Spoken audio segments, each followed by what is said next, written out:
I tell you, the first thing that I did when I knew that I was going to do this Q&A and I was going to see the movie is, and I do this with documentaries in general, is I went to see who funded them. That's the first thing you do because you want to know, where is the money coming from, because that says a lot. And what's interesting is you talk about kids and their relationship to technology. A lot of the people who funded this movie are people from the technology world.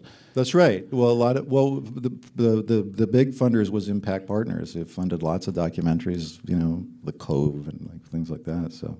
In fact, there's a bunch of members of Impact Partners actually told me they're anti-nuclear, but they've put money into the movie because they thought it was an important story to tell. And that's what I was going to ask you. So the people, so I know Paul Allen was involved in. Well, he came in. After seeing it at Sundance, he helped with the distribution. He didn't fund the film. But does he consistently? Do these people agree with the idea, or do they think it's just worthy of a well-made film to create a conversation?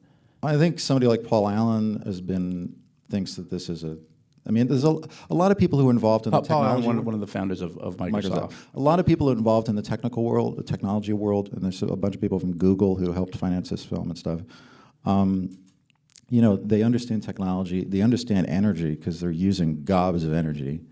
And they understand the challenges we face, and many of them see the technology revolution is kind of peaked out, and they see the next great revolution being energy. I think we are on the cusp of an energy revolution. Am I taking this too far? I also think of these kinds of people as being very rational people, and that they are able to look at the facts that you're presenting and say, even though when I see one of those big domes, I get all creeped out, that is an emotional reaction, and then I look at the facts, and I realize that my emotional reaction is not consistent with the facts. Yeah, they're problem solvers. These are all M.I.T. guys, Yeah, one of the best screenings I had, my favorite screenings are when I'm preaching to environmental groups, but sometimes preaching to the choir is nice, and the biggest preaching to the choir screening I did was at M.I.T., and these kids are just they're amazing. They just they look at the world and they don't go out. They're not going out and protesting or they're just let's fix this thing. Right. They wake up every morning. How the hell are we going to fix this thing?